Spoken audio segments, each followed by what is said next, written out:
Hey everybody, I'm Joseph. I'm your host here for Outlaws of Thunder Junction daily spoiler videos on the MTG Thoughtcast channel. We've got some big ones to talk about today. We've got another new commander, a big Landfall one. We have a very powerful Mythic reprint and some other cool stuff to talk about. But before we get into that, go ahead and click all the buttons down there at the bottom of the screen. Helps us out a ton. We're like 12 people away from 100 subscribers. Would really love to hit that soon. And then if you want to jump in all of the conversation about the cards we're not talking about today or the cards we are talking about today, there's also a link to join our Discord down below. It's totally free. We hang out there all the time. We'd love to have you. Let's go ahead and get into today's Outlaws of Thunder Junction daily spoilers. First one we're talking about, like I said, very cool commander. So this is Bristly Bill's Spinesower. It's 1 and a green for a legendary plant druid with Landfall.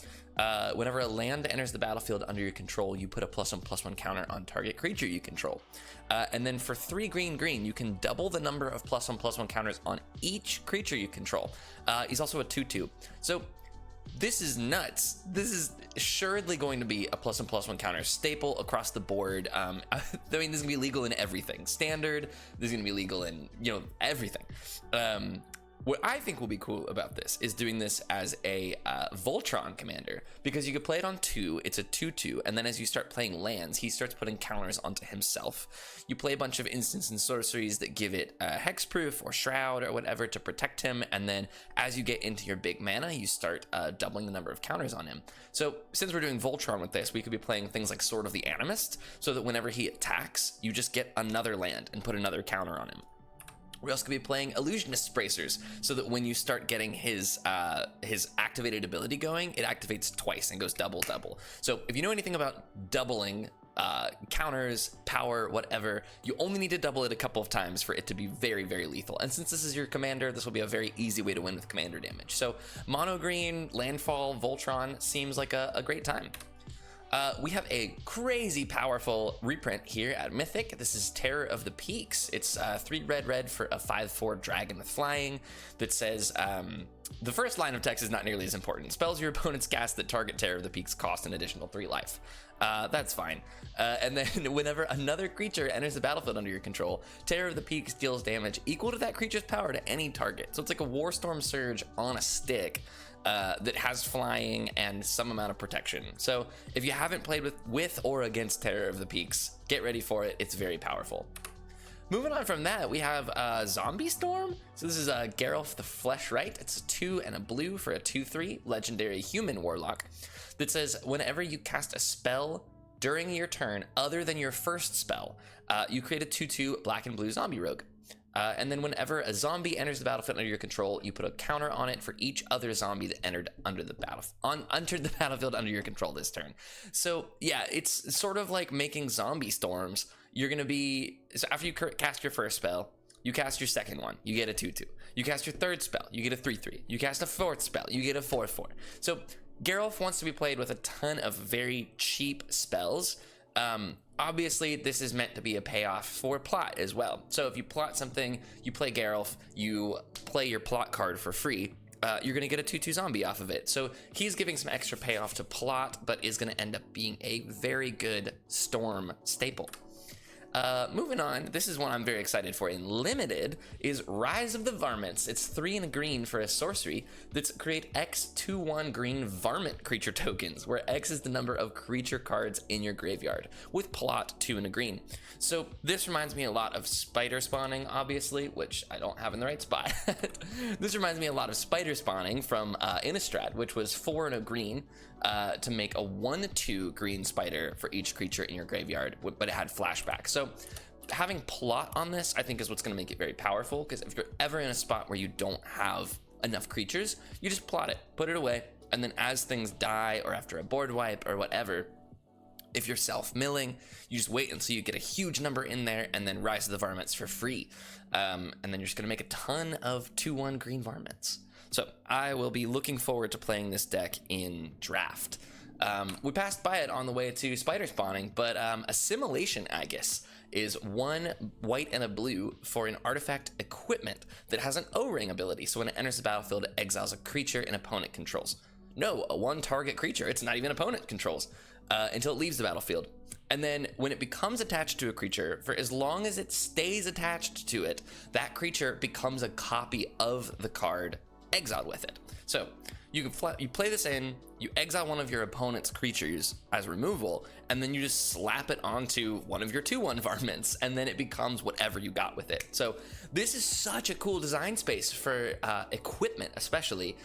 This is obviously going to be a staple in any equipment decks that can play it, but even just in any type of like I play a blue-white spirits deck, and I think this might be a good piece of it. So you just get rid of the best thing on the battlefield, and then you throw it onto a 1/1 spirit or something, and then it becomes the best thing on the battlefield. This is very cool. Obviously, you risk getting blown out in the same way that you do with any type of Oblivion Ring effect, but I'm quite excited for Assimilation Aegis. This is one I should be excited for, but I'm not really. This is called Another Round. I couldn't find a translation photo of it, so we're just gonna run with it. So it's XX2 and a white for a sorcery that says exile any number of creatures you control, return them to the battlefield, repeat this X times. So in some ways it's like an eerie interlude, which is 2 and a white for an instant that exiles all of your creatures, returns them to the battlefield. But you get the ability to do XX and repeat that X number of times. So clearly what you're going to want to do with this is play a bunch of enter the battlefield effects. I really have come kind of full circle on Blink, where I don't like things that only do this. So the reason why I like things like Nahiri's Resolve is that they give your creatures haste and 1/0, and also is a mass blink spell. So for 5 mana, you basically blink everything and then blink it again, which is a worse rate than Lae'zel's Acrobatics.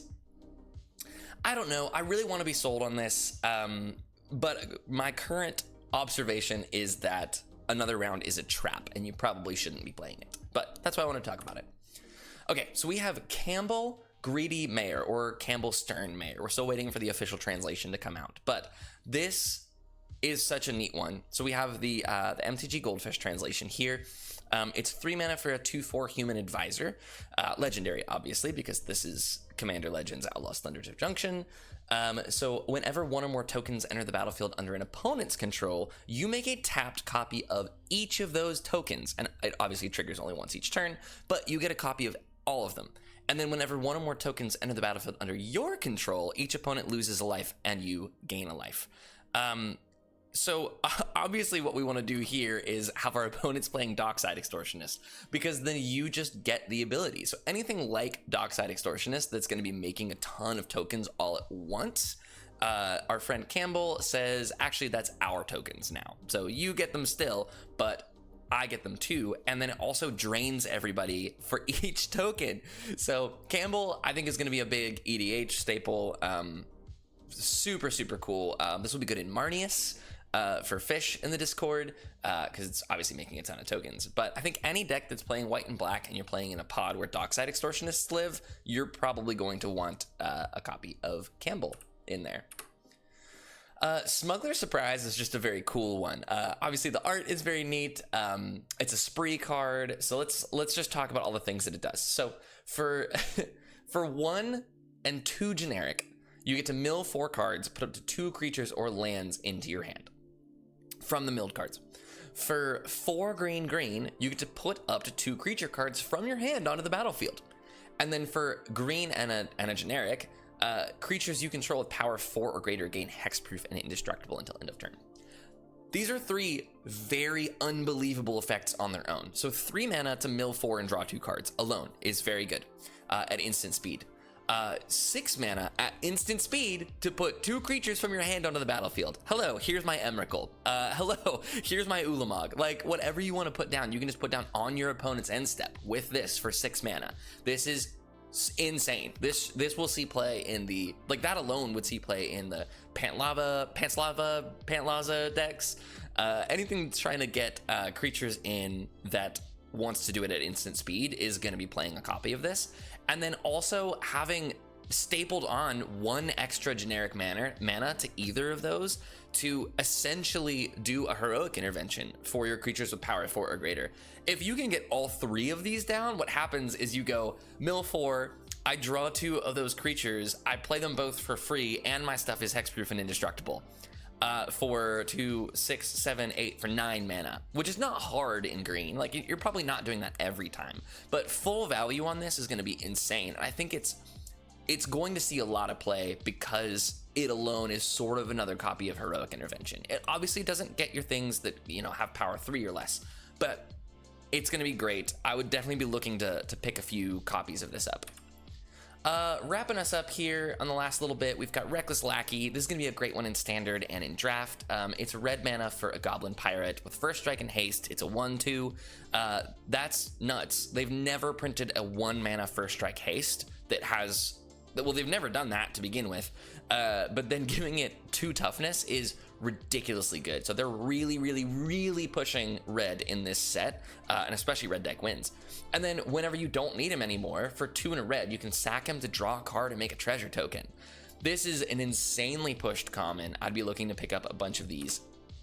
And then lastly, we have Servant of the Stinger, 1 and a black for a 1/3 with Death Touch. It's a human warlock that says whenever it deals combat damage to a player, if you've committed a crime this turn, you get to sacrifice him. And if you do, you search your library for a card and put it into your hand, then shuffle. So this is, I love the amount of conditional tutors that they've been giving us on things like you have to play it early, and you have to have committed a crime, and you have to have dealt combat damage. Specifically, we were talking about this card in our Discord because our friend Jared plays a Shire deck, and this is going to be absolutely nuts in there. Again, we talked about crimes with Blood Artist, you know, how that's going to be one of the easiest ways to commit crimes in black. So if you sacrifice something, your Blood Artist targets, and then you just get to swing in and they either lose a creature or you get the demonic tutor, that's the kind of power that we're looking for in a deck like Shire, or even in any Aristocrats deck. This is probably gonna be a very good one. Yeah, that's Servant of the Stinger, guys. Wrapping us up today. You know, the last couple days have been crazy. We've been seeing some ridiculous power. I love that we've seen Mythic reprints today. Yeah, I think overall today's been one of the weaker days of spoilers. Obviously didn't see any 2-mana planeswalkers today, but still just riding the hype train that's going to get robbed by all the Outlaws from Outlaws of Thunder Junction. Let me know down in the comments if I missed out on anything today, or if you want to see me talk about one of the other cards tomorrow. But that's all for today. I will see you guys tomorrow for more spoilers.